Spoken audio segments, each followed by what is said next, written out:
సమన్వయకర్త మంజులన్న గారికి, వజ్రభాస్ రెడ్డి గారికి, వేదిక మీద ఉన్నటువంటి పెద్దలు, కన్వీనర్లు, పార్టీ నాయకులు, ప్రతి ఒక్కరికి పేరు పేరున, అలానే ఈ కార్యక్రమానికి వచ్చేసినటువంటి వైఎస్ఆర్ కాంగ్రెస్ పార్టీ నాయకులు ప్రతి ఒక్కరికి పేరు పేరున స్వాగతం పలుకుతుంది. సంతోషం అన్నగారు నాకు వచ్చిన పదవికి సన్మానం చేశారు. నాకు ఈ ఒక్కటి కాదు, ఈ కదిరి నియోజకవర్గం మీద బాధ్యతలు పెంచబోతున్నారు భవిష్యత్తులో మన పార్టీ. ఈరోజు నా ఒక్కరి పేరు అనౌన్స్ అయ్యొచ్చు, ఈరోజు సాయంత్రం నాకు తెలుసుకొని పేర్లు వస్తాయి. రేపు ఇంటిలో కూడా చాలా మంది నాయకులు గుర్తించే కార్యక్రమం ప్రభుత్వం మన పార్టీ ఆ కార్యక్రమం చేపట్టింది. కాబట్టి మీ నోటీస్ రాకుండా ఊరిలోకి మీకు మెసేజ్ వచ్చేస్తాయి సాయంత్రం రేపు ఎల్లుండిలో. నాకు కూడా తెలియదు, నిన్న సాయంత్రం 7 గంటలకు మధ్యాహ్నం సెంట్రల్ ఫోన్ చేసి మన వాట్సాప్ చూస్తే చేసి నాకు అప్పుడు కనపడి నాకు ఈ పోస్ట్ వచ్చింది. నాకు కూడా నాకు ఈ పోస్ట్ ఇస్తున్నాను. చేసే కార్యక్రమాలు పార్టీ కోసం చిత్తశుద్ధితో పనిచేస్తూ ఉంటే పదవులు ఆటోమేటిక్గా అవే మన దగ్గరికి వస్తాయి. ఈ పదవిని ఒక అలంకారంగా కాకుండా, ఏదో గొప్పది వచ్చింది ఒక అహంతో కాకుండా, ఇది ఒక బాధ్యతగా స్వీకరిస్తూ మనసులో నా ఇంతకు నేనే ప్రభుత్వ పార్టీ జగన్మోహన్ రెడ్డి గారు మన మీద ఒక అత్యున్నతమైన బాధ్యత మన మీద పెట్టారు. ఈ పదవికి న్యాయం చేకూర్చే విధంగా నేను కష్టపడాలని ఆలోచించుకుని మీ ముందుకు వస్తూ ఈరోజు ముఖ్యంగా ఈ ప్రెస్ మీట్ పెట్టడానికి కారణం 2. ఫీజు పోయి ఈ నెల 12వ తేదీ మనం అందరం పుట్టపర్తి పోయి చేయబోయే ధర్నా గురించి మాట్లాడడానికి కోసం 1. ఆ తర్వాత అంద్రీనివా కెనాల్ మీద మనకి 2 కెనాలు పోతున్నాయి మన కట్టె మీద. ఒకటి కుప్పం బ్రాంచ్ కెనాలు, ఇంకోటి పొంగనూరు బ్రాంచ్ కెనాలు. దీంట్లో కుప్పం బ్రాంచ్ కెనాలు రాజశేఖర రెడ్డి గారు చివరి వరకు కుప్పం వరకు పోయే కెనాల్లో నీళ్లు పోతూ దారి పొడుగున రైతులకి ఆయకట్టిస్తూ చెరువులకు నీళ్లు నింపే కార్యక్రమం కోసం పెట్టిన ఆ Kuppam branch canal. Punganur branch canal almost మనకు తలుపుల మీద, ఇంటి గుంట మీద పోతూ ఉన్న ఆ కెనాల్ కూడా ఈ 2 ఈ ప్రభుత్వం వచ్చిన తర్వాత లైనింగ్ పనులు మొదలు పెడతామని చెప్పి మొదలుపెట్టారు. శివరాత్రి వరకు నీళ్లు తీసుకుపోయి చెరువులకని నీళ్లు నింపే కార్యక్రమం చేసిన తర్వాత లైనింగ్ చేస్తే ఏమవుతుందంటే లాస్ట్ వరకు నీళ్లు పెరిగే అవకాశం ఉంటుంది. మీరు లైనింగ్ చేసినా మనకి ఇబ్బంది లేదు. లైనింగ్ అంటే కెనాల్కి సైడ్న కింద బేస్మెంట్లో కూడా ఒక 1/2 అడుగు మాత్రంతో సిమెంట్తో లైనింగ్ వేస్తారు. ఇది వేయడం ద్వారా ఏం జరుగుతుందంటే నీళ్లు ప్రస్తుతానికి కాలువ మీద నీళ్లు పోతా ఉంటే కాలువకు అటుపక్క ఇటుపక్క 10 కిలోమీటర్ల రేంజ్ వరకు నీళ్లు లోపల పర్కులేట్ అయింది. నీళ్లు లోపలికి ఇంకి మన బోర్లన్నీ రీఛార్జ్ అయ్యి దారి పొడుగునా ఉన్న పొలాలకైనా నీళ్ళన్నీ మనం పంటలు పట్టించుకునే కార్యక్రమం చేస్తానికి వెసులుబాటు ఉంది. ఇప్పుడు ఈ ప్రభుత్వం వచ్చిన తర్వాత కాసులకి అంటే కమిషన్ కాసులకి కక్కుర్తిపడి లైనింగ్ ప్రోగ్రామ్ తీసుకొచ్చి వాటితో కమిషన్లు రాబట్టుకునేదానికి ఆలోచన ఉంది తప్ప రైతులకు మేలు జరగాల, కాలువకు నీళ్లు వదలాలా, దాని ద్వారా నీళ్లు లోపలికి ఇంకిపోతాయి, పర్కులేట్ అవుతాయి. ఆ నీళ్ళ ద్వారా బోర్లు రీఛార్జ్ అవుతాయి. సాగునీటికి తాగునీటికి ఇబ్బంది ఉండదు. మీరు లైనింగ్ పనులు చేయొద్దండి అని మేమంటే మా కమిషన్లు మాకు కావాలా, మేము లైనింగ్ చేస్తామనే పద్ధతి వాళ్ళు చేస్తున్నారు. వీటి మీద మన నాయకులు, మన జిల్లా అధ్యక్షులు వారు ఉషశ్రీ మేనన్ గారు, అలానే వీటి మీద పూర్తి అవగాహన ఉన్నటువంటి తోపుచెత్తి రాప్తాడు మాజీ ఎమ్మెల్యే తోపుచెత్తి ప్రకాష్ రెడ్డి గారు పూర్తిగా వీటి మీద అవగాహన పెంచుకొని రైతులకి ఏ విధంగా నష్టం జరుగుతోంది అని చెప్పి పూర్తిగా ఒక మాట తయారు చేసి రైతుల దగ్గరికి వెళ్ళి మీకు ఈ విధంగా నష్టం జరగబోతా ఉంది, ఈ లైనింగ్ మనం అడ్డుకోకపోతే కనుక ప్రజలకు రైతులకు జరిగే మేలు జరగదు అని చెప్పి ఒక ఉద్యమాన్ని దీని మీద మనం చేసేదాని కోసం రైతులకు అవగాహన కలిగించేటందుకు కోసం ప్రకాష్ రెడ్డి గారు ఒక కార్యక్రమం మొదలు పెట్టబోతా ఉన్నారు. ఆ కార్యక్రమం సంబంధించి మీకు తెలియజేసిన కోసమే ఈ రోజు ఇక్కడ ప్రెస్ మీట్ లో మీకు ప్రత్యేకంగా చెప్పడం ఏంటంటే, పర్టికులర్లీ నాకు తెలిసి మన జిల్లాలో ఎంటర్ అయిన తర్వాత, పట్నం పైన ఎంటర్ అయిన తర్వాత ఆ తనకల్ బార్డర్ ఎండ్ అయ్యేంత వరకు దాదాపు 70 కిలోమీటర్లు ఉన్నాయి ఈ కెనాలు. అలానే ఇటుపక్క మనకు మొలగచెరు దగ్గర నుండి మొలకవేలు క్రాస్ దగ్గర నుండి ఇటుపక్క తలుపుల మీద ఎన్పీ పుంగనూరు బ్రాంచ్ కెనాల్ కూడా దాదాపు 30 కిలోమీటర్లు. ఈ 100 కిలోమీటర్ల పొడవున ఉన్న కెనాల పడి ఉన్న భూముల వాళ్ళకి అందరికీ మనకి నీళ్లు పర్కులేట్ అయ్యి లోపలికి పోయి మన బోర్డు రీఛార్జ్ అయ్యి గ్రౌండ్ వాటర్ లెవెల్ పెరిగి రైతులందరికీ మేలు జరుగుతున్న ఈ కార్యక్రమాన్ని రైతులు మేలు జరుగుతుంటే చూస్తుండకుండా దానికి లైనింగ్ కార్యక్రమం మొదలు పెడుతున్నారు మీరు. ఈ లైనింగ్ కార్యక్రమం అయితే మాకు రేపు పొద్దున సాగునీటికి తాగునీటికి రెండింటికి ఇబ్బంది అవుతుంది. మేము ఈ కార్యక్రమాన్ని అడ్డుకుంటాము, రైతులు చైతన్యపరుస్తాము, ఊరూరా పోతాం, రైతులకు తెలియజేసి ఈ కార్యక్రమం మాకు వద్దు అని చెప్పి వెలుగెత్తు చాటుతామని చెప్పి తెలియజేసే కోసమే ఈరోజు మీకు రైతులకు సోదరులకు చెప్తా ఉన్నాం. భవిష్యత్తులో మన నాయకులు వస్తారు, ఇక్కడికే పిలిపిస్తాం. ప్రకాష్ రెడ్డి గారు, విశ్వేశ్వర మేడం గారు, ఈ నియోజకవర్గ ఈ కాన్స్టిట్యూన్సీకి సంబంధించిన లీడర్లందరూ పేరు పేరున ప్రజల దగ్గరికి వచ్చి రైతుల దగ్గరికి వచ్చి మమేకమైన మీటింగ్ పెట్టుకొని ఎలా కార్యాచరణ మొదలు పెడదాం, ఏ విధంగా మీకు నష్టం జరుగుతుంది అని చెప్పి భవిష్యత్తులో చెప్పే కార్యక్రమం వస్తుంది. కాబట్టి ఆ కార్యక్రమం నుండి మనసులో పెట్టుకొని ఉద్యమించేదానికి రైతుల సోదరులు సిద్ధంగా ఉండమని తెలియజేస్తూ రేపు 12వ తేదీ జరిగే ప్రోగ్రాం మనకి ఫీజు పోల్ మీద కార్యక్రమం 6 క్వార్టర్లు అయిపోతుంది. ఇప్పటికి ఈ మొదటికి మనకి దాదాపున మన చదువుకునే పిల్లలకి అందరికీ ఫీజు రియంబర్స్మెంట్ కింద రావాల్సిన బకాయిలు ఏవి రాలేదు. కాబట్టి ఈ ప్రభుత్వాన్ని రిలీజ్ చేయమని చెప్పి డిమాండ్ చేయడానికి కోసం నాయకులు పిల్లల ఎగ్జామ్ జరుగుతున్నాయి కాబట్టి పిల్లలు కాస్త తక్కువ వచ్చినా కూడా పిల్లల తల్లిదండ్రులు ప్రతి ఒక్కరు ఆ కార్యక్రమానికి అటెండ్ అయ్యి భారీగా మనం పోయి పుట్టపర్తిపై కలెక్టర్ గారికి ఒక వినతి పత్రం ఇచ్చేసి ఇది మా పిల్లలకు జరుగుతున్న అన్యాయం, మా పిల్లలకి రావాల్సిన బకాయిలని తొందరగా తక్షణమే విడుదల చేయండి, రిలీజ్ చేయండి, మా పిల్లలకు హాల్ టికెట్ చేయడానికి కానీ లేకపోతే ఎగ్జామ్ రాసుకోవడానికి కానీ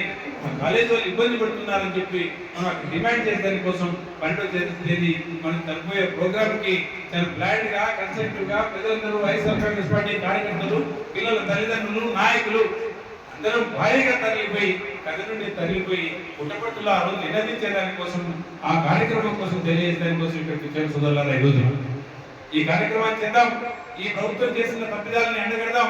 వాళ్ళు ఇచ్చిన సూపర్ 6 లో చెప్పిన భాగంగా నిన్న వాళ్ళు బడ్జెట్ పెట్టారు. ఆ బడ్జెట్ మనం చూసాం.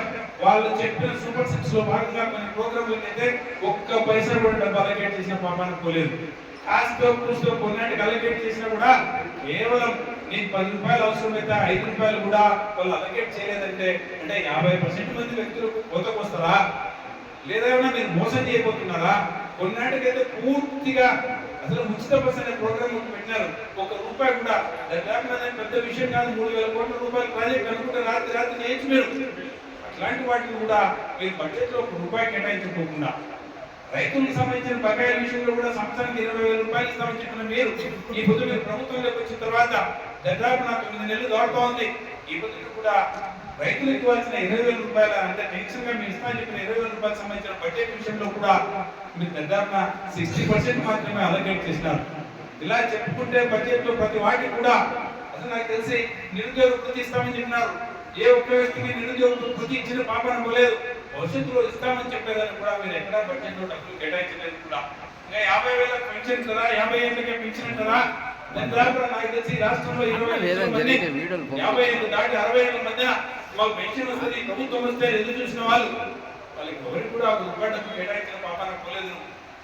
ఇలాంటి వాళ్ళు నీ కోసం మీ నాయకులు పల్లెలకు వస్తే ఎదిరించేదాని కోసం, గల్లా పట్టుకొని నిందించేదాని కోసం కార్యకర్తలు, ఓటర్లు మిమ్మల్ని నమ్మి మీ పార్టీకి ఓటు వేసిన వాళ్ళు తల్లపట్టుకొని రారాయి నాయకులు వస్తే ఈ ఊర్లో మా ఊరికి వస్తే నిలిచి అడగాలని వెయిట్ చేసేవాళ్ళు.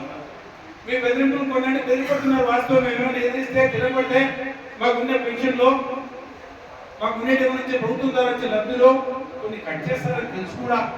ఎన్ని చేసినా కూడా కోపం అనే దాన్ని ఎవరు ఆపలేదు కదా, వాడి ఆవేశాన్ని ఎవరిని ఆపలేదు కదా. జరుగుతున్న అన్యాయం ముందర వాడు జరగబోయే కష్ట నష్టాలు ఆలోచించాడు.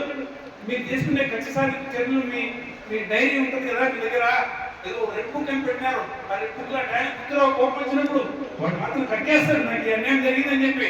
మళ్ళీ మీరు శిక్షేస్తారా వేసుకోండి కాక సిద్ధంగా ఉన్నారు. పల్లెలకు పోయినప్పుడు ఇప్పటికే మీరు చెప్తున్నారు తప్పు చేసుకున్నాం మేము మనం చెప్తాం, మేము కొట్టుకున్నాం, మేము పొరపాటు చేశాము, మేము ఎంతో ఎక్స్పెక్ట్ చేసాం మీ ప్రభుత్వం దగ్గర నుండి. ఏ ఒక్కటి కూడా మాకు లబ్ధి చేకూరలేదు. పర్టికులర్లీ రావాల్సిన లబ్ధి, రావాల్సిన సంక్షేమం ఆ దేవుడు రాకపోవడం కాక ఈ మహానుభావుడు ఈ చంద్రబాబు నాయుడు కరువు అనేది వీళ్ళిద్దరు కవల పిల్లలు ఇద్దరు ఉంటే మరి ఎంటున్నారు. కరువు ఆటోమేటిక్ వచ్చేసింది. మాకు మా పరిస్థితి చాలా దారుణంగా ఉన్నాయి.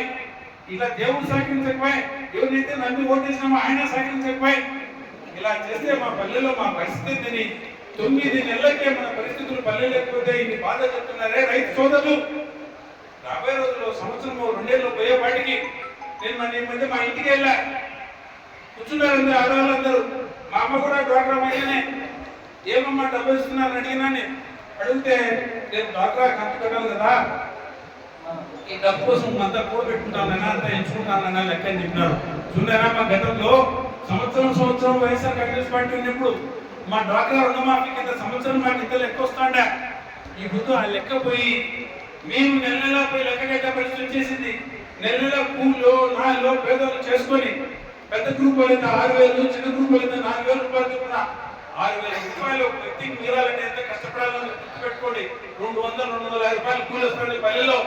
నెలంతా కష్టపడి 30 రోజులు కూలిపోతే కూడా దాదాపున 7,500 రాని వ్యక్తికి ఇంట్లో ఖర్చులు తిండి తీర్థాలన్నీ పోంగ ప్రభుత్వానికి డ్వాక్రా మహిళల తరఫున డ్వాక్రా మహిళలపై నెల టెన్షన్ గా 6,600 రూపాయలు కట్టే తప్ప వాళ్ళు బకాయి ఒకవేళ కట్టుకుందామమ్మా. ఆ గ్రూప్ లో 10 మంది 11 మంది సభ్యులు ఉంటారు. 10 మంది డబ్బు పోగేసుకుంటారు. ఈ మాట పోగు చేసుకోలేదు. వాళ్ళందరి ముందు అవమానం.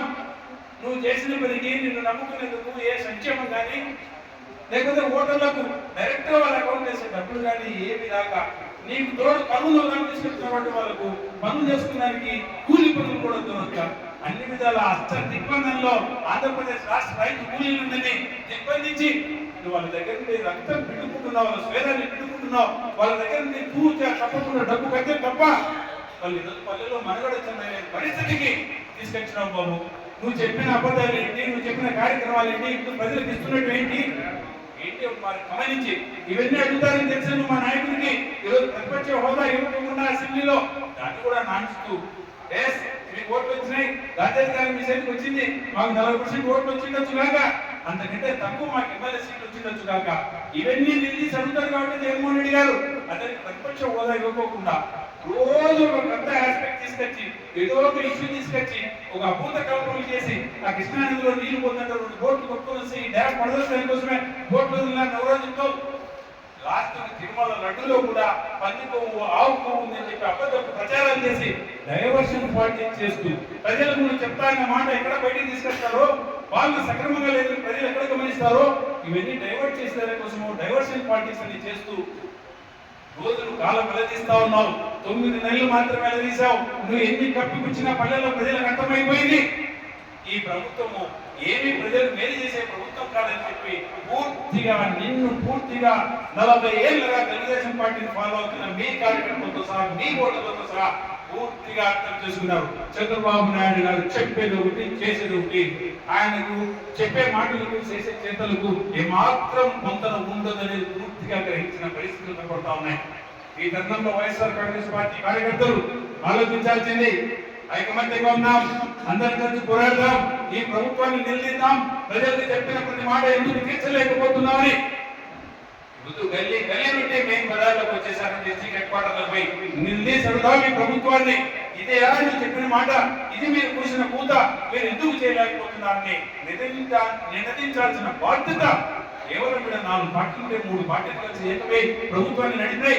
అపోజిషన్ పార్టీ ఎందుకుంటే వైఎస్ఆర్ కాంగ్రెస్ పార్టీనే జగన్మోహన్ రెడ్డి గారి అధ్వర్యంలో నడుస్తున్నటువంటి ఆ పార్టీకి బాధ్యత నిర్దేయాల్సిన బాధ్యత.